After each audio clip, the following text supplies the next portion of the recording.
Aqui comigo, Luciano Costa, o nosso repórter especializado na cobertura de energia do TC, da TC News e da Mover. Seja bem-vindo, Luciano. Fala, Vinícius. Boa tarde para você, para Sandra e para nossa audiência. Para nós, um momento histórico e muito especial. Quero cumprimentar o ex-presidente da Petrobras, Roberto Castelo Branco, que conversa com você, investidor e investidora, a partir de agora. Seja muito bem-vindo, presidente. É uma honra e uma alegria recebê-lo aqui na nossa programação. Boa tarde, é um prazer estar aqui com vocês. Presidente, preparamos algumas perguntas, utilizamos o seu livro como base aqui para essa entrevista, acompanhamos outras conversas, outras entrevistas do senhor para portais de televisão, para portais de internet também, e espero que a nossa conversa a partir de agora seja bastante proveitosa. O senhor vai conversar comigo, Vinícius Custódio, com o Luciano Costa, o nosso repórter especializado na cobertura de energia, e também com a apresentadora do nosso almoço de negócios, que é a Sandra Lacerda. É justamente a Sandra que faz a primeira pergunta para o senhor. Fica à vontade, Sandra. Vamos lá, então. Boa tarde, presidente. É um prazer e uma honra ter o senhor aqui no nosso programa. A primeira pergunta que eu quero fazer para o senhor é justamente sobre o livro Petrobras, a luta pela transformação. No livro, o senhor explica que em 2015 e em 2016, o principal problema da Petrobras era de governança. Em 2019, o principal problema de gestão. E agora eu te pergunto, e hoje, presidente, qual seria o maior problema para a Petrobras hoje? Sandra, boa tarde. Essa é uma excelente pergunta. Eu acho que os problemas de hoje são os antigos: governança e gestão. Acho que a governança foi enfraquecida e a gestão não é boa. Evidentemente, nós não estamos aí de volta à década passada, pois hoje, diante do que aconteceu, os gestores da Petrobras têm menos coragem de cometer desatinos. Mas, repito, existem problemas de governança a partir do início, quando a lei das estatais foi modificada, criando-se um espaço para políticos e sindicalistas assumirem cargos na administração da companhia. Isso foi revertido, mas depois da porta arrombada, quase um ano e meio depois. E a gestão, como consequência, é fraca, porque a meritocracia desapareceu, o clube de amigos, e principalmente motivados por laços políticos, sindicalistas. Então, em lugar da competência, foi substituída pela amizade, pelo interesse político. Muito obrigado, presidente. Luciano Costa. Castelo, quando o senhor chegou à Petrobras, houve um grande esforço ali de redução de dívida, principalmente com desinvestimentos, foi algo que andou bastante rápido. E no segundo trimestre ali de 21, logo depois da sua saída, a dívida líquida estava em 53 bilhões de dólares. E eu vejo no seu livro ali que o senhor relata um incômodo com esse endividamento, o senhor queria reduzir. Agora no primeiro tri de 25, pela primeira vez a dívida subiu acima aí desse patamar, fechou a 56 bilhões de dólares e está avançando gradualmente desde o fim de 2022. Queria te perguntar se o senhor acredita que esse patamar de dívida é confortável para a Petrobras e se essa dinâmica do endividamento preocupa e se poderia atrapalhar os dividendos, por exemplo, em algum momento. Acho que no curto prazo não incomoda, até porque a Petrobras tem uma geração de caixa muito forte. Eu dizia que a Petrobras, razoavelmente administrada, é uma máquina de produzir dinheiro. Então, no momento, não incomoda. A alavancagem é baixa, a continuidade da má gestão, isso sim vai trazer a longo prazo problemas. Mas eu creio que antes disso seja corrigido. Presidente, ainda falando a respeito dos dividendos, porque para além da questão da alavancagem que o Luciano mencionou, o mercado também começa a olhar e a fazer conta sobre uma eventual pressão nos dividendos da companhia em decorrência do atual preço do petróleo Brent. De fato, é um motivo para o investidor que está comprado na tese se preocupar, ou o senhor também não enxerga risco nesse sentido? Olha, de fato, se nós olharmos para um gráfico, a partir de janeiro, a partir do início do governo Trump, o preço do petróleo vem numa tendência declinante. O petróleo era negociado acima de $70, hoje fica no intervalo entre 60 a 65 dólares. Isso vai depender, a continuidade dessa tendência de baixa dependerá do comportamento da economia global. Se houver uma desaceleração forte, o preço do petróleo tende a seguir. A demanda por petróleo tende a cair no mundo e vamos ter preços mais próximos a 50 dólares. A Petrobras, na minha gestão, fez um amplo programa de redução de custos. Nós vendemos ativos não só para gerar recursos e reduzir a dívida, mas também para melhorar a alocação de capital. Quer dizer, ter ativos de classe mundial apenas, ativos de custo baixo, retorno esperado elevado. Por exemplo, para novos projetos, nós utilizamos como critério projetos de petróleo que fossem resistentes a preços tão baixos quanto 35 dólares. Então, é verdade que o preço do petróleo e o preço dos combustíveis deve se reduzindo, vai afetar a rentabilidade da Petrobras, mas não a ponto de gerar uma situação de crise. Eu acho que a Petrobras, mesmo com o preço do petróleo ao redor de 60 dólares, foi o preço que eu peguei em 2019, durante o ano de 2019, o preço médio foi ao redor de 65 dólares. Então, se não tivesse uma dívida tão alta, exigir o pagamento de juros e uma série de ajustes que tiveram que ser feitos, seria bastante confortável. Então, acho que ainda com 60 dólares a situação é confortável. Com 50 dólares, a Petrobras sobrevive muito bem. Luciano, por gentileza, apenas para registrar, em linha com a análise feita pelo presidente Castelo Branco, o Brent, nesse instante, é negociado no patamar dos 64 dólares com 54 centavos o barril. Neste momento, opera em queda na região de 2,34% de retração nessa tarde de quinta-feira. Sua próxima pergunta, Luciano. Castelo, sua saída da Petrobras ocorreu por conta da questão dos preços dos combustíveis, né? Acabou havendo ali um embate com o presidente Jair Bolsonaro na época, mas a gente tem visto aí que a Petrobras tem praticado preços dos combustíveis até acima da paridade internacional durante vários momentos na gestão atual, em que pese aí a nova política comercial da Petrobras. Isso não tem gerado aí muitas polêmicas, muitas críticas por parte do governo. Queria te perguntar como que o senhor tem visto aí a nova política comercial da Petrobras para os combustíveis e até um pouco de bastidores. Aí o Lula tá parecendo mais bonzinho com a Petrobras nessa questão dos preços que o próprio Bolsonaro ali, que se dizia mais liberal. Como que o senhor vê essa dificuldade também do governo lidar com o preço da Petrobras? Nós tivemos um acontecimento, houve a pandemia, a explosão da pandemia em 2020. E os preços caíram muito. Me lembro que nós reduzimos o preço do diesel em 40%. A partir de setembro de 2020,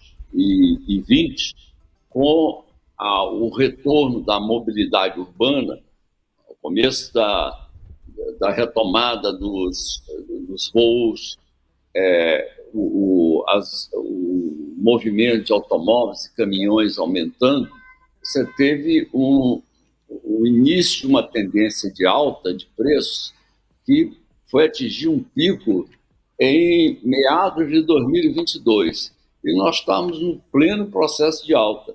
E, infelizmente, o presidente Bolsonaro, apesar de eu ter explicado a ele como é que funcionava a dinâmica, ele não concordou. E eu não ia fugir aos meus princípios, como eu falo no livro. Atualmente, desde 2023, por sorte, a volatilidade de preços de petróleo e de combustíveis é baixa. A volatilidade chegou a um pico ali em 2022 e se reduziu bastante, de modo que os movimentos de preços tendem a ser mais brandos e o que permite certo espaço para a prática de uma política de preços que simplesmente até hoje não ficou clara para ninguém. Meio que um voodoo, e sem provocar grandes danos. De um lado, não desagrada o presidente Lula, que é um forte defensor do abrasileiramento dos preços.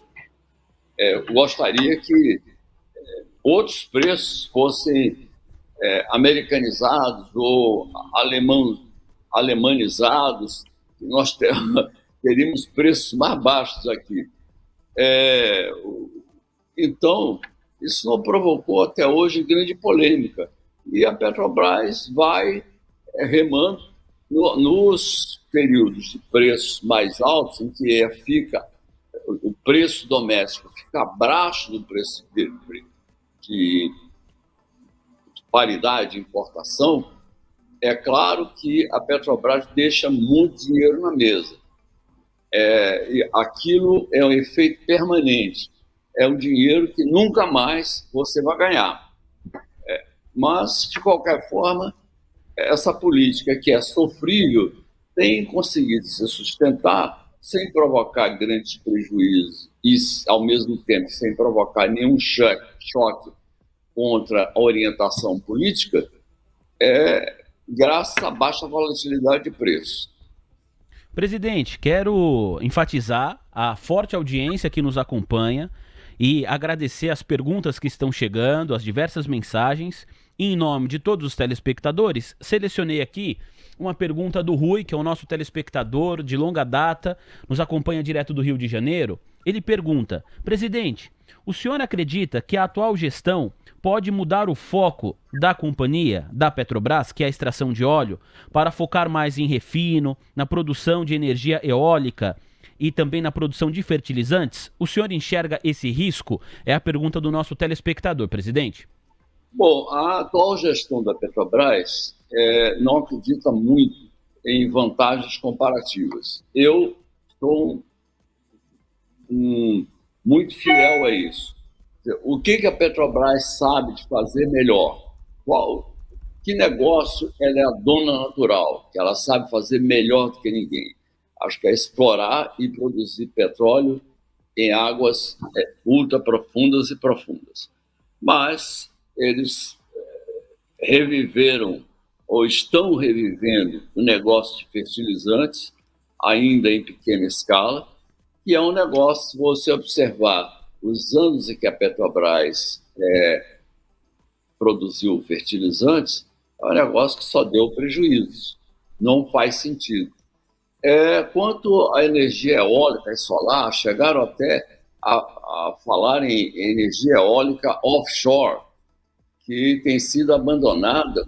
Muitos projetos foram abandonados na Europa por empresas até especialistas em energia renovável. A Petrobras não é especialista nisso, é um negócio bem diferente da produção de petróleo. Os engenheiros da Petrobras que são treinados para produzir petróleo, para refinar combustíveis, não é um negócio que a empresa saiba fazer.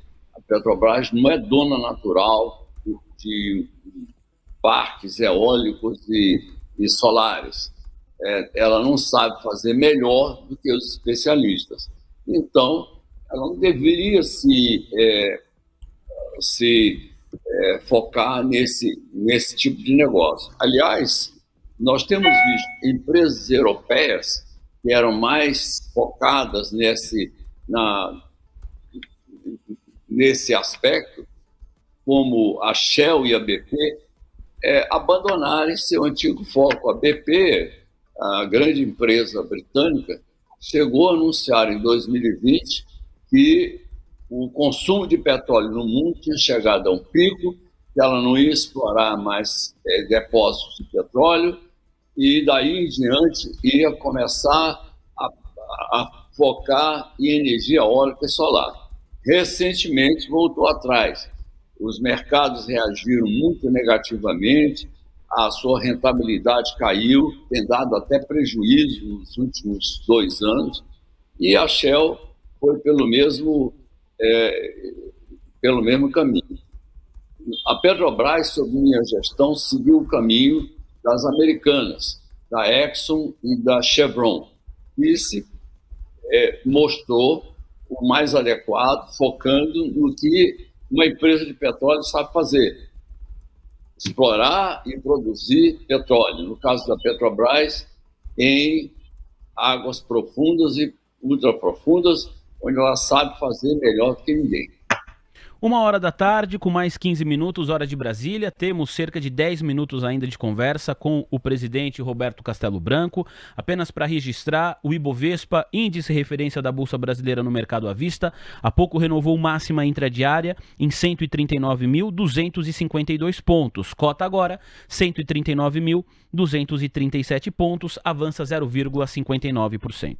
Presidente, para a próxima pergunta da Sandra Lacerda, a gente vai utilizar como pano de fundo o seu livro, um trecho que está bem no comecinho do livro, que também conversa com um relato que o senhor mesmo mencionou há pouco.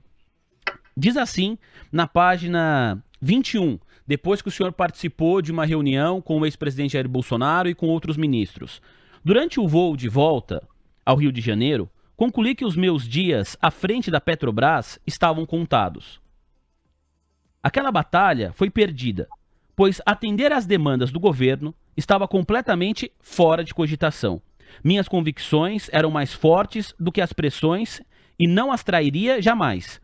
Diante da tendência de alta dos preços globais do petróleo e combustíveis e das alterações no câmbio, seria mais fácil entregar para os caminhoneiros a cabeça do presidente da Petrobras como sinal de que o governo estava agindo.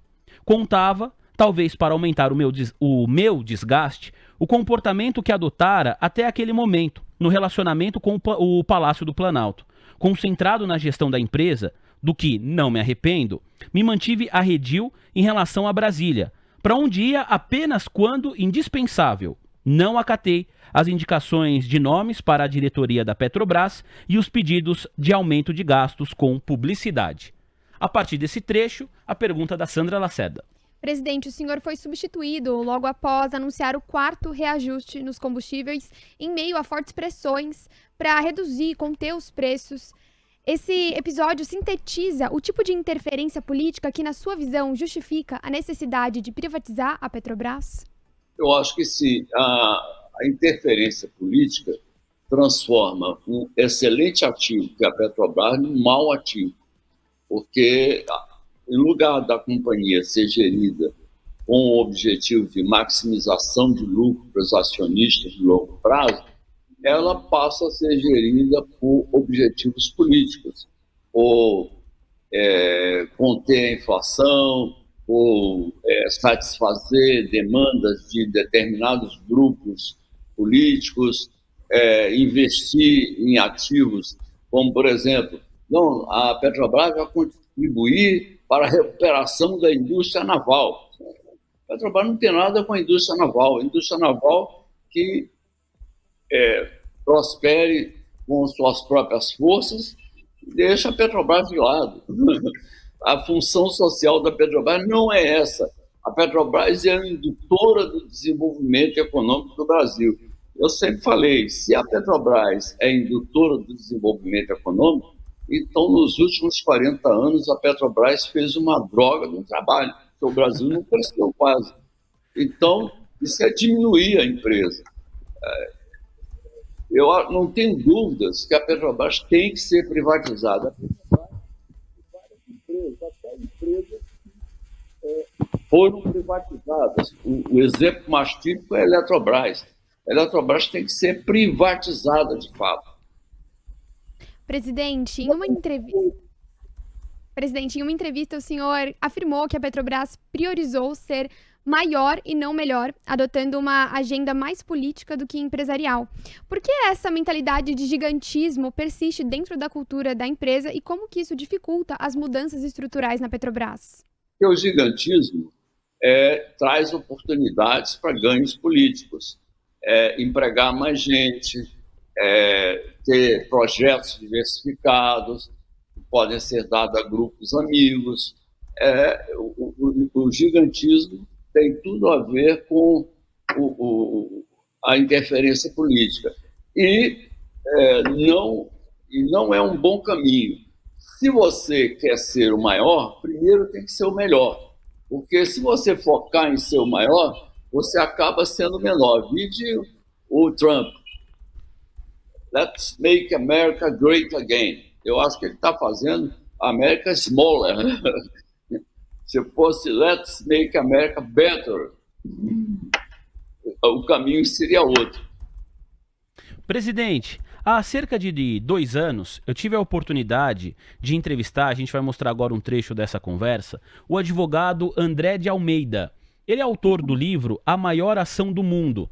Ele processou a Petrobras nos Estados Unidos em decorrência do que aconteceu na Operação Lava Jato.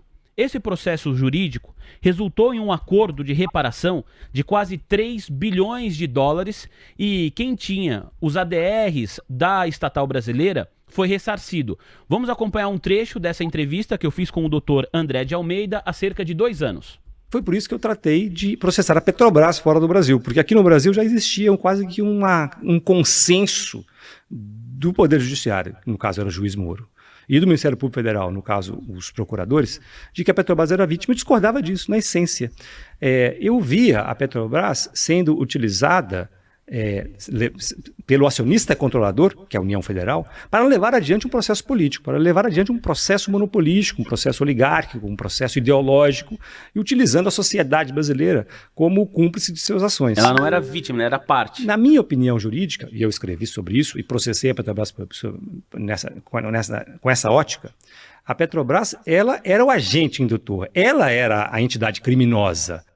Presidente, tomando por base as investigações da Operação Lava Jato, o senhor concorda mais com a justiça brasileira de que a Petrobras foi vítima ou o senhor concorda mais com a justiça americana de que a Petrobras foi cúmplice?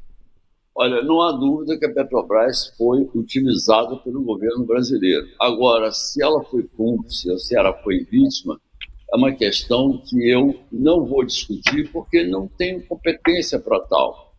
Essa é uma questão legal, os advogados podem opinar, e eu nem sequer passei na porta de uma faculdade de Direito, então sou completamente ignorante. Luciano, a sua última pergunta, por gentileza, para o presidente Roberto Castelo Branco. Castelo, depois da Petrobras, você teve uma passagem ali pelo conselho da 3R Petroleum, uma outra companhia aí do setor, que até comprou alguns ativos da Petrobras.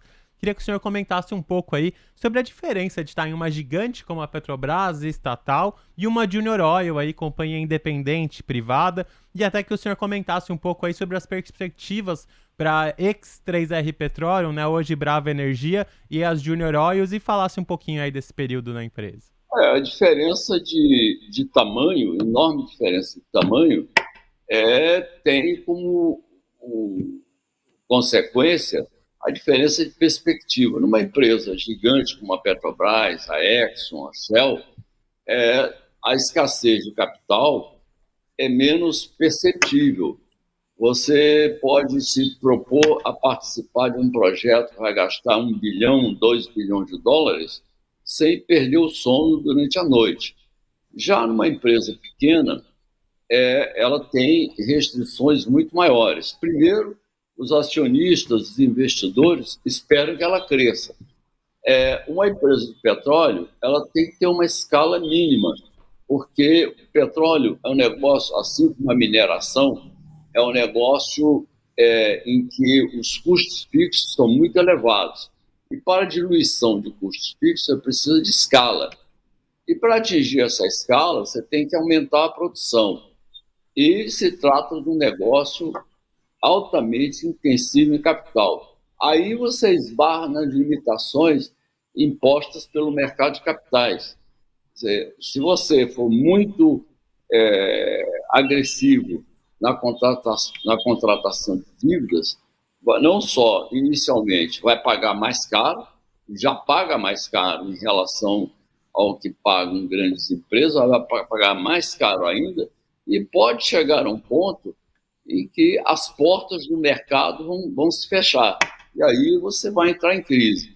Então, é uma gestão bem mais complexa, onde você tem que ser muito, muito eficiente, ter custos muito baixos, ter muita jogo de cintura para conseguir um lugar ao sol como a Junior Oil Company. Presidente, disse que era a última pergunta, mas o Luciano falou, olha, será que a gente consegue a última? Mais uma? Falei, sim. Conversei com o presidente até 1h30, então temos 5 minutinhos, dá tempo. Luciano, capricha que você vai fazer a última pergunta para o nosso convidado. Vou aproveitar até um ganchinho que o senhor deu aí falando de Eletrobras, né? Na hora que falou de privatização da Petrobras, o senhor citou a Eletrobras. Queria te perguntar como que o senhor vê, Castelo Branco, a Eletrobras hoje, né? A empresa foi privatizada em um modelo ali em que o governo permaneceu sócio, mas com menos votos. Essa questão foi para a STF, no fim saiu um acordo, o governo conquistou novamente participação no conselho da empresa, ainda não nos votos, mas queria entender como que o senhor viu essa privatização da Eletrobras e o resultado final. Ela não ficou acabando como uma paraestatal ou como que uma empresa privada pero no mucho? É uma empresa privada pero no mucho. E para uma empresa privada, de fato, ela precisa ter... Eu sou a favor da privatização, privatizar 100%. E não privatizar, ou como o caso da Eletrobras, ou como o caso da Vale, que foi privatizada, mas permaneceu o grupo de controle, fundos de pensão estatais, BNDES, que depois saiu mais recentemente, mas tem que ser privatizada plenamente. O caso da Eletrobras, eu entendo que foi o melhor que o governo pôde fazer, mas talvez tenha demorado muito a começar a privatização da Eletrobras. Tem interesses regionais politicamente fortes e o governo preferiu não enfrentar. Ele já não tinha a mesma força que tinha no início, em 2019. Então, eu acho que ainda é algo a ser concluído, é uma situação difícil. E, finalmente, uma empresa não é privatizada somente pela venda das ações e a redução do número de empregados. Existe a cultura estatal, que é muito forte. A cultura é uma coisa muito forte numa empresa. Você pode ter a melhor estratégia do mundo e ela ser totalmente liquidada graças à resistência da cultura. Então, para privatizar plenamente uma empresa, tem que fazer uma transformação cultural, que é permanente. E nada foi feito a respeito. Presidente, quero agradecer o espaço na agenda, a gentileza, né, de conversar com a gente, com todo o nosso público, e também a maneira sempre muito solícita e educada como o senhor me trata, né, quando a gente conversa pelo WhatsApp. Muitos elogios à nossa conversa e algumas pessoas falando, o presidente Roberto Castelo Branco tem que ir para a política, votaria nele. No seu livro, o senhor já fala que isso não é uma opção, né, presidente? Não é uma opção, definitivamente não é uma opção. Presidente, muito obrigado, viu? Eu que agradeço a vocês, agradeço a atenção dos que assistiram o Almoço com Negócio. Muito obrigado. Foi uma honra e uma alegria conversar com o senhor. Senhoras e senhores, entrevistamos o ex-presidente da Petrobras, Roberto Castelo Branco.